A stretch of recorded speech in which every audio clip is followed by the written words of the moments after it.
मी माझ्या काकू काकाकडे नाशिकला जॉबसाठी गेलो। 1.5 खोलीची रूम असल्यामुळे आम्ही एकाच खोलीत झोपलो होतो। काकू आणि काकाने मला लहान समजून दोघांच्या मध्यभागी झोपवले। पुढे जे झाले ते मी तुम्हाला व्हिडिओमध्ये सांगणार आहे, शेवटपर्यंत नक्की बघा। माझं नाव रोहन, वयाची 21 वर्ष नुकतीच पूर्ण झाली होती आणि हातात पदवीचे प्रमाणपत्र होतं। गावात राहून शिक्षण पूर्ण केलं होतं, पण मनात स्वप्न मात्र नाशिकच्या टेकड्यासारखी उंच होती। गावात राहायचं तर शेती आणि एखादी छोटी नोकरी, पण मला कॉर्पोरेट जगात स्वतःचं स्थान निर्माण करायचं होतं। घरात 5 काका, पण नाशिकला राहणारा माझा सगळ्यात लहान काका महेश हा माझा आदर्श होता। काकाचं लग्न झालं तेव्हा मी 7वीत होतो। सुमन काकू पहिल्यांदा घरात आली तेव्हा एखादी नवी नवरी कमी माझी मैत्रीण जास्त वाटत होती। काका तिला नाशिकला घेऊन जाण्यापूर्वी ती 2-3 वर्ष गावीच होती, तेव्हा ती माझा अभ्यास घ्यायची। काकू दिसायला भरगच्च आणि रंगाने उजळ होती। तिचं बोलणं फटकळ होतं, पण माझं तिचं सूत छान जमलं होतं। गावाकडच्या भाषेत ती चढवड बोलकी होती, पण माझ्यासाठी ती एक मार्गदर्शक होती। काका तिला घेऊन नाशिकला गेले आणि आमचा संपर्क फक्त सणावारापुरता उरला। 7 वर्ष दोघांना मूलबाळ नव्हतं, पण अखेर देवाची कृपा झाली आणि 8 महिन्यापूर्वी त्यांना मुलगा झाला। त्या काळात माझं ग्रॅज्युएशन पूर्ण झालं। आई वडिलांनी काकाकडे गळ घातली, रोहनला नाशिकला घेऊन जा, तिथे त्याला चांगला जॉब लागेल। काका एके दिवशी गावी आले आणि मला घेऊन नाशिकला गेले। गाडीत बसताना आईने काकूच्या नावाने डबा दिला आणि काकूला फोन करून सांगितलं, रोहनची जबाबदारी आता तुझ्यावर आहे, त्याला नीट सांभाळ। काकूनेही मोठ्या मनाने हो म्हटलं। नाशिकला पोहोचलो तेव्हा रात्री 8 वाजले होते। काकांच्या 1.5 खोलीच्या घराचं दर्शन झालं तेव्हा थोडा धक्का बसला। 12 बाय 10चा हॉल आणि एक छोटीशी मोरी असलेले किचन। रोहन, नाशिकमध्ये महाग आहे रे सध्या, इथेच ॲडजस्ट करू, काका म्हणाले। काकूने माझं स्वागत उत्साहाने केलं। ती पूर्वीपेक्षा अधिकच सुंदर आणि प्रसन्न दिसत होती। आईपणाच्या तेजामुळे तिचं सौंदर्य अधिकच फुललं होतं। सुरुवातीचे 10-15 दिवस खूप आनंदात गेले। मी दिवसभर शहरात फिरायचो, नोकरीचे अर्ज भरायचो आणि संध्याकाळी काकूसोबत गप्पा मारायचो। पण एका गोष्टीची मला जाणीव झाली होती, काका आणि काकू यांच्यात आता पूर्वीसारखं मोकळं बोलणं नव्हतं। काका दिवसभर कामाच्या व्यापात असायचे आणि रात्री घरी आल्यावर थकून जायचे। काकू फटकळ जीभ आता काकावर जास्त चालू लागली होती। काका मात्र शांत राहायचे। मला वाटायचं की 7 वर्षानंतर मुलबाळ झाल्यामुळे आणि जबाबदाऱ्या वाढल्यामुळे ते तणावाचे वातावरण असेल। त्या रात्री मी घरामध्ये थोडा उकाडा होता। आम्ही तिघेही हॉलमध्ये अंथरूण टाकून झोपलो होतो। काका काकू भिंतीच्या बाजूला आणि मी दरवाजाच्या बाजूला। मध्ये 8 महिन्याचा छोटा बाळ झोपला होता। मला वाटले की एक साधी रात्र असेल, पण निसर्गाच्या हाकेमुळे, लघवीच्या जाणीवेमुळे रात्री 1 वाजता माझी झोपमोड झाली आणि मी तिथून झाला तो कुजबुशीचा सिलसिला, ज्याने माझ्या आयुष्यात एक वेगळंच वादळ निर्माण केलं। रात्रीच्या शांत निवांत वेळ 1 वाजून गेला होता। सगळीकडे शांतता पसरली होती। मी रोहन शांतपणे झोपलो होतो, पण माझ्या पोटात अचानक तीव्र कळ आली। मला लघवी तुंबल्याची जाणीव झाली आणि त्यामुळे माझी झोपमोड झाली। नाईलाजाने मला उठावं लागणार होतं, पण त्या क्षणी माझ्या कानावर कुजबुजीचे शब्द पडले, अहो काय करताय, जरा धीर धरा की, आपल्या बाजूला एक जवान मुलगा झोपलाय, त्याचं तरी भान ठेवा, तो उठला म्हणजे सगळी पंचायत होईल। माझ्या सुमन काकूने दबक्या आवाजातील कुजबूज माझ्या कानावर पडली। मी कान टवकारले, अगं असं काय करतेस, रात्रीचा 1 वाजलाय, झोपला असेल तो, कशाला उठतोय? आता खूप दिवस झाले माझा उपवास चालू आहे, आता सहन नाही होत, लगेच आटोपतो। हा आवाज आमच्या काकांचा होता। त्यांच्या आवाजात अधीरता आणि अवाजवी स्पष्ट जाणवत होता, तुम्ही सांगून काहीही ऐकणार नाही, स्वतःचंच नेहमी खरं करता, माणसाने इतकं पण होऊ नये, त्याने ऐकलं किंवा पाहिलं तर काय होईल याचा तरी विचार करा। काकूंच्या आवाजात चीड आणि वैताग स्पष्ट जाणवत होता। अगं काय तू पण, एवढं काय घाबरतेस त्याला, काय आहे, पटकन करू ना, काका काकुळतीला येऊन बोलले। अहो काय करणार आहे म्हणजे, हाय 20 वर्षाचा मुलगा आहे तो, 20 महिन्याचा नाही म्हणे, त्याला काय कळतंय, खरंच काही अक्कल नाही तुम्हाला, काकू परत चिडून बोलली। ते मला काही माहीत नाही. मला पाहिजे. 15 दिवस झाले परेशान आहे. आता नाही धीर धरू शकत. आटपतो. काका निश्चयाने बोलले. ठीक आहे, करा तुमच्या मनासारखं. सांगून ऐकणार नाही तुम्ही. काकू हार पत्करत आपला विरोध थांबवला. हा सगळा संवाद मी चादरीच्या आतून ऐकत होतो. खरं तर मी एवढ्या रात्री कधी उठत नाही. नवे मला कधीच जाग येत नाही. पण आज अचानक लघवीच्या जाणीवेमुळे माझी झोपमोड झाली असावी. काकू काकाचा संवाद बंद झाल्यामुळे मी अजून सावध झालो. क्षणात मला कपड्याची सळसळ आणि शरीराची हालचाल जाणवू लागली. 15 सेकंदामध्ये मला जोरजोरात श्वास आतबाहेर होण्याचे आवाज येऊ लागला. मी समजून गेलो काय चालू होतं ते. मध्येच दबक्या आवाजातील हूं असे उद्गार ऐकू येऊ लागले. थोडासा कण्याचा आवाज पण येऊ लागला. माझ्यासाठी हे सगळं नवीन होतं. काय करावं तेच कळत नव्हतं. काय चाललंय हे पाहण्यासाठी खूप उत्सुकता होती, पण पाहू शकत नव्हतो. माझी पाठ त्या दोघांकडे असल्यामुळे मी जर पाहण्याची इच्छेने वळलो असतो तर ते दोघे सावध झाले असते. नाईलाजाने मी फक्त कानाने ऐकत राहिलो. अचानक हळूच आहा असा आवाज आला. हा आवाज काकूचा होता. आधी नको नको बोलणारी काकू बहुतेक रंगात आली होती. कसं वाटतंय? मजा येते ना? काकाने विचारलं. गप्प बसा, तुमच्या जिभेला काही हाडबीड नाही. पटकन आवरा, बघू, सगळी पंचायत होईल. काकूने परत तिचे नाटकी विरोध चालू केला. काय तू पण स्वतः एन्जॉय करणार नाहीच आणि दुसऱ्याला पण काही करू देणार नाही? काका तक्रारीच्या स्वरात बोलले. हो, एन्जॉय करायला ही वेळ काय उजडत नाही का? आवरा ना लवकर. काकूच्या आवाजात उत्सुकता जाणवत होती आणि श्वास पण फुलला होता. अगं हो, बस थोडा वेळ, बस म्हणत काकाने जोरजोरात सुरुवात केली. अहो काय करताय? जरा हळू ना, आवाज नका करू आणि पटकन आवरा बघू. आता काकूने परत काकाला झापत घाई करायला सुरुवात केली. ही सगळी कुजबूज हलक्या आवाजात होती.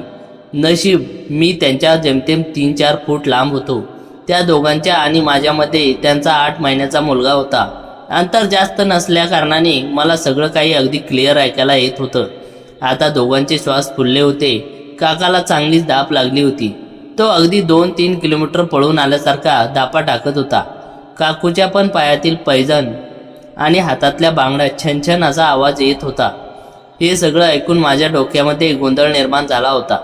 मी हळूहळू स्वतःला शांत करण्याचा प्रयत्न करत होतो. असं लाईव्ह पाहिलं नसलं तरी ऐकून मी कधी अनुभवलं नव्हतं, ज्यामुळे माझी हालत खराब झाली होती. इकडे काका मात्र जास्त जोमात आला होता. आता काकू पण काही तक्रार करताना दिसत नव्हती. तिचे किणकिणाट आवाज वाढला होता. काकूसोबत तिच्या पण तोंडातून दबक्या किंकाळ्या निघत होत्या. फरक एवढाच होता की काका जरा जास्त मोठ्याने बोलत होता, तर काकूने अशा अवस्थेमध्ये पण त्यावर अंकुश ठेवला होता. दोघांच्या पण वाढत्या श्वासामुळे जाणवत होतं की काका आता शेवटाकडे आला होता आणि ते खरंच होतं. 1-2 मिनिटांमध्ये काका बोलला. झोप येते. कुठे झोपू, कुठे पडू म्हणून काय विचार करताय? काकू धापा टाकत बोलली. आता म्हणते झोपा, अंथरूण खराब करू नका. काकूने असं बोलताच काका झोपायला लागला. मध्येच एक दाबल्यासारखा आवाज जाणवला. मिनिटभर असाच गेला असावा. थोड्या वेळात काकूचा आवाज ऐकू आला. काय वेड्यासारखं ओरडत होता? तुमच्या आवाजाने तो नक्की उठला असता. मी वेळभर तोंड दाबलं म्हणून बरं, नाहीतर शेजारी पाजारी पण जागे झाले असते. काकांचा आवाज दाबल्यासारखा का जाणवत होता याचा उलगडा झाला. काका जास्त आवाज करत होता आणि त्या आवाजामुळे मी उठू नये म्हणून काकूंनी त्यांचं तोंड दाबून धरलं होतं. काय करू, खूप दिवसांनी आल्यामुळे कंट्रोल नाही झालं मला. काका धापा टाकत बोलला. म्हणे कंट्रोल नाही झालं ना आता, म्हणून झोपा, उठा आता तरी. काकू खेचकत पण दबक्या आवाजात बोलली.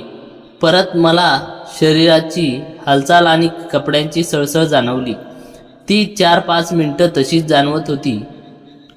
मध्येच काकूच्या बांगड्या किणकिणाट आवाज येत राहिला. मी ओळखलं, काकू साडी नीट करत असावी.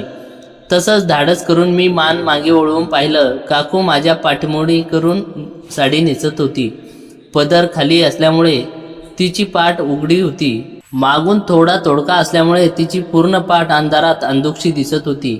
ते पाहताच माझ्या डोक्यात जोरात झटका बसला. मी नीट पाहिलं तर काहीतरी उचलण्यासाठी उजव्या बाजूला थोडी वाकून वागली.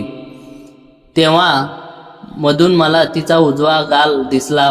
माझ्या लक्षात आलं की ती तिचं इलास्टिक सरकवण्यासाठी झुकली होती.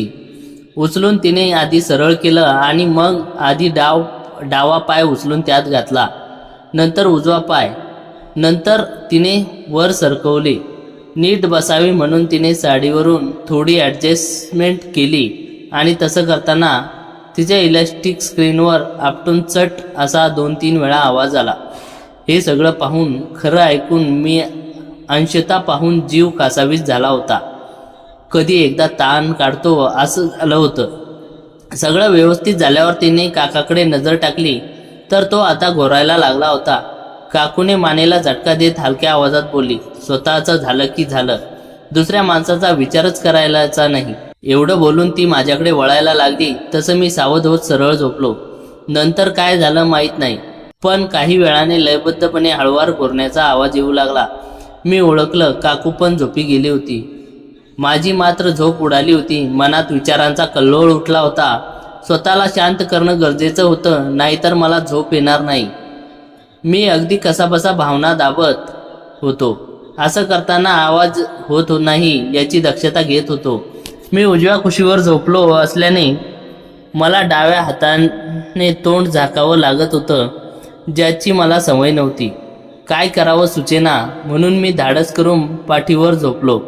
गुडघे वाकून चादर डोक्याकडे खाली आणि पायाखाली धरली.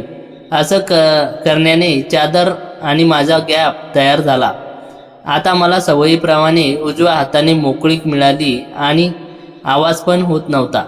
अचानक मला काकूच्या पाठमोरीचा तो देखावा आठवला आणि माझ्या अंगाला एक आचका बसला. मी पटकन डाव्या अंगावर वळलो आणि अंगाखाली अडकलेले चादरीवर झोपू लागलो. अगदी शेवटी मी सरळ पाठीवर झोपलो. थोडं गळपटल्यासारखं आणि थकल्यासारखं वाटत होतं. जे काही घडलं ते आठवून कधी झोपी गेलो समजलंच नाही. सकाळ झाली. कानावर आवाज आला, ओ रोहन, उठा, आता 12 वाजले, अजून घोरताय, उठ बघू लवकर. मला कोणीतरी हलवत असल्याचा भास झोपेत होत होता. डोळे किलकिले करून मी पाहिलं तर काकू माझ्या चेहऱ्यासमोर झुकून माझा खांदा हलवत मला उठवण्याचा प्रयत्न करत होती. 12 वाजलेत असं काकूने बोलताच मी धडपून उठलो आणि समोरच्या भिंतीवर लावलेल्या घड्याळाकडे पाहिलं. 8:30 वाजले होते. मी थोडा वेळ गोंधळून काकूकडे पाहिलं तर ती खिळखिळून हसायला लागली. मी समजून गेलो, काकू माझी टांग खेचताय. काय काकू, सकाळी सकाळी मीच भेटलो का? मी जरा चिडून पण हसत बोललो. मग एवढं काय घोडे विकून झोपला होतास?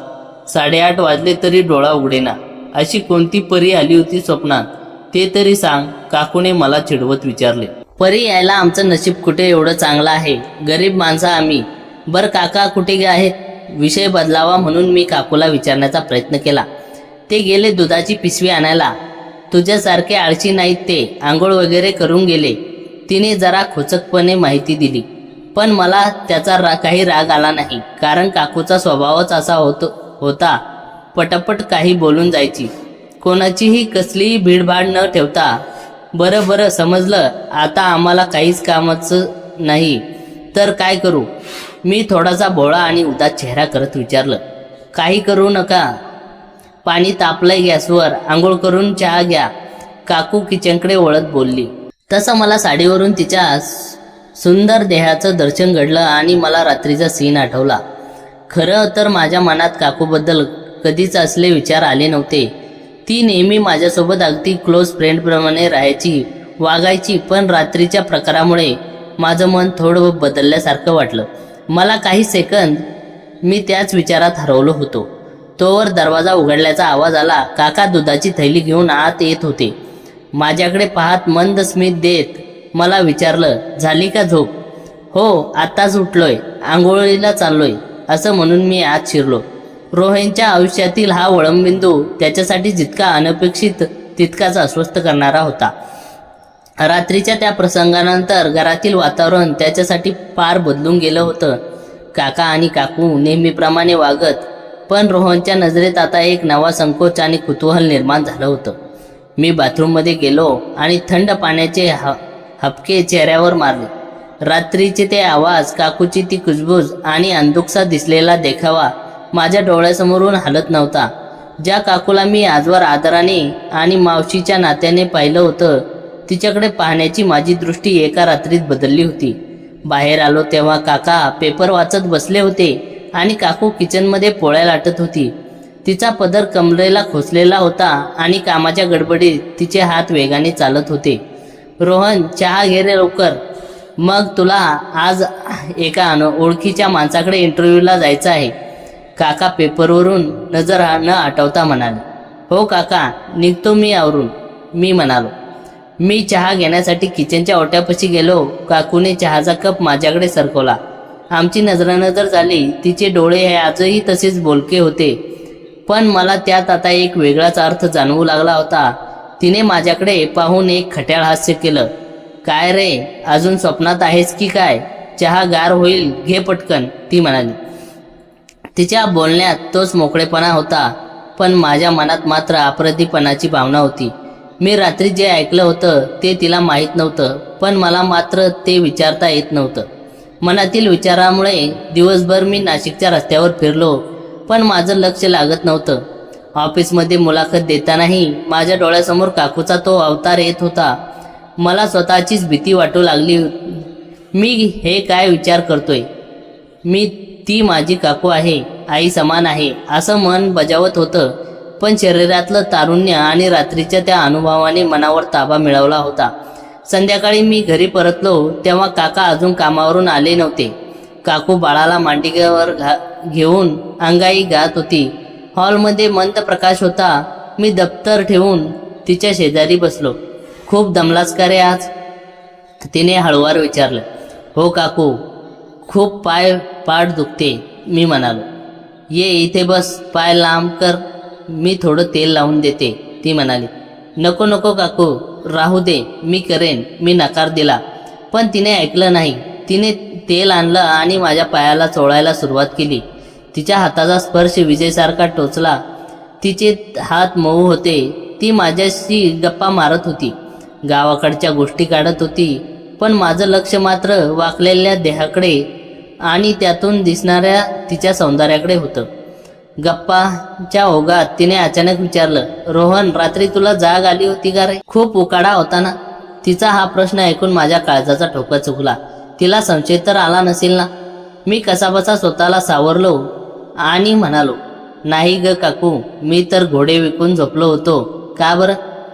ती थोडी हसली. तिच्या डोळ्यात एक चमक होती जी मी ओळखू शकलो नाही. काही नाही रे, उगाच विचारलं. मला वाटलं तुला त्रास झाला असेल झोपायला. त्या रात्री पुन्हा मी तसाच झोपलो, पण आज काय लघवीचं निमित्त नव्हतं, तरीही झोप उडाली होती. मी कान देऊन ऐकत होतो की पुन्हा काही होतंय का. घराची ती दीड खोली आता मला खूप लहान वाटू लागली होती, जिथे गुपित लपवणं अशक्य होतं. त्या रात्री पुन्हा तोच उकाडा जाणवत होता. काका कामावरून दमून आले होते आणि पडल्या पडल्या घोरू लागले होते, पण आज माझी झोप उडाली होती. रात्रीचा तो प्रसंग आणि सकाळी काकूने मारलेली ती मिश्किल टाळी, यामुळे माझ्या मनात विचारांचे काहूर माजले होते. बाळ शांत झोपलं होतं. काकू मात्र अस्वस्थ असल्यासारखी कूस बदलत होती. अचानक मला तिच्या बांगड्यांचा हळूवार आवाज आला. मी डोळे गच्च मिटून झोपल्याचे नाटक केले, पण माझे सर्व लक्ष तिच्या हालचालींकडे होते. काकू हळूच उठली आणि पाणी पिण्यासाठी किचनमध्ये गेली. अंधारातही ती सुंदर आकृती मला स्पष्ट जाणवत होती. पाणी पिऊन परत येताना ती माझ्याजवळ थांबली. मला वाटलं ती ओलांडून पलीकडे जाईन, पण तसं झालं नाही. तिने हळूच खाली झुकून माझ्यावरची चादर नीट केली. असं करताना तिच्या शरीराचा स्पर्श आणि तो विशिष्ट सुगंध माझ्या नाकाला स्पर्शून गेला. तिने दबक्या आवाजात स्वतःशीच पुटपुटली, हा मुलगा पुन्हा झोपेत पूर्ण चादर अंगावर टाकून झोपतो. ती पुन्हा झोपण्यासाठी खाली बसली, पण यावेळी तिने जाग बदलली होती. ती काकाच्या बाजूला न झोपता बाळाच्या आणि माझ्या बाजूला थोडी सरकून झोपली. आता आमच्यातलं अंतर फक्त काही इंचाचं उरलं होतं. काकाचा घोरण्याचा आवाज वाढला होता. काही वेळाने मला जाणवलं की काकूचा हात चुकून म्हणा की मुद्दाम माझ्या हाताला स्पर्श करत होता. मी हालचाल न करता तसाच पडून राहिलो. माझं हृदय इतक्या जोरात धडधडत होतं की मला वाटलं तिला ऐकू येईल. अचानक काकूने कुजबुज केली, रोहन जागा आहेस का? मी उत्तर दिलं नाही. मला भीती होती की जर मी बोललो तर माझा आवाज थरथरेल. पण तिने पुन्हा विचारलं, जागा आहेस ना तू? तुझा श्वास घेणं सांगतंय तू झोपला नाहीस. मी नाईलाजाने डोळे उघडले. अंधारात तिचे डोळे चमकत होते. काय झालं काकू, पाणी हवंय का? मी आवाज जड करत विचारलं. ती थोडी जवळ आली आणि माझ्या कानापाशी कुजबुजली. रात्री काही ऐकलंस ना रे, खरं सांगायचं? तिच्या या प्रश्नाने माझ्या अंगावर काटा आला. रात्री काय ऐकणार मी निष्पासपणे विचारलं. काकू गालातल्या गालात हसली. मला सगळं कळतं. तू श्वास रोखून धरला होतास तेव्हाच मला संशय आला होता. तू खूप शहाणा झाला आहेस रे नाशिकला येऊ.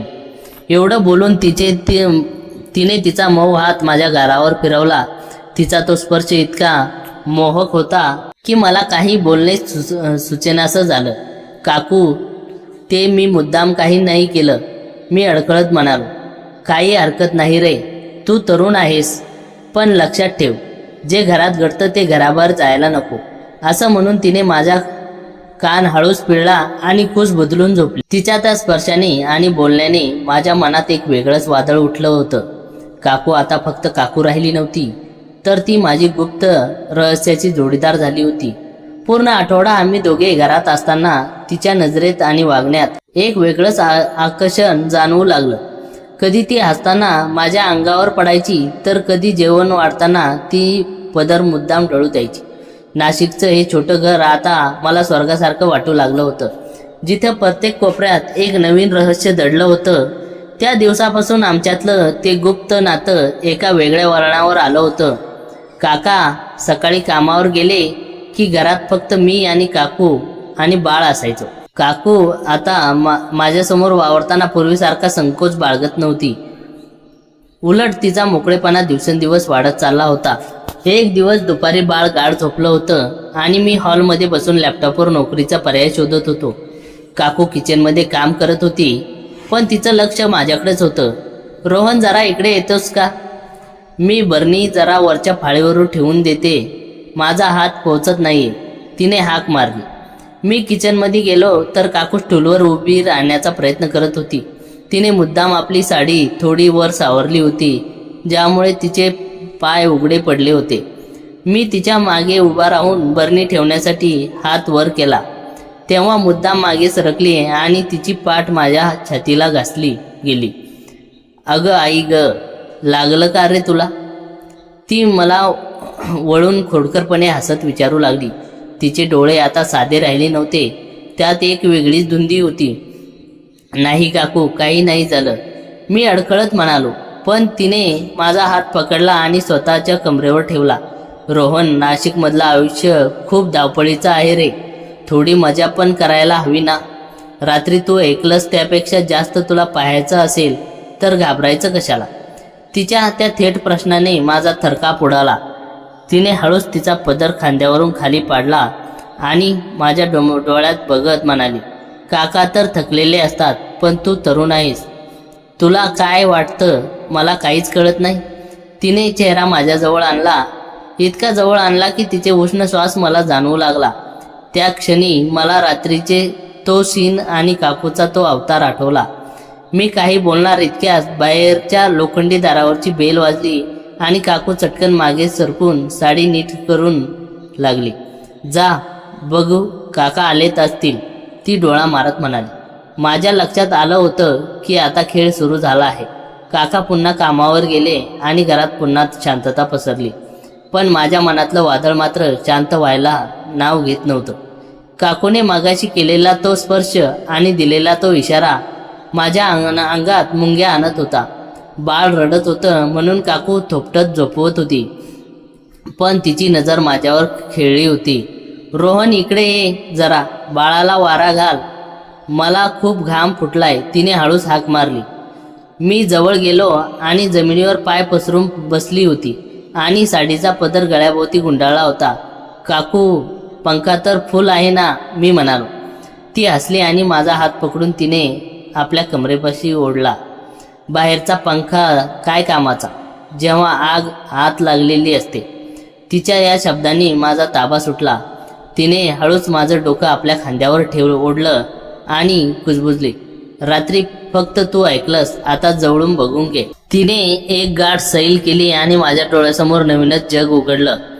तिचा तो सुंदर देह आणि अंगाला येणारा तो मोहक गंध मला वेड लावत होता. काका आले तर? मी घाबरत विचारलं. ते संध्याकाळपर्यंत येणार नाहीत आणि बाळ गाढ झोपलंय, तू फक्त लक्ष ठेव, असं म्हणत तिने मला अधिक जवळ घेतलं.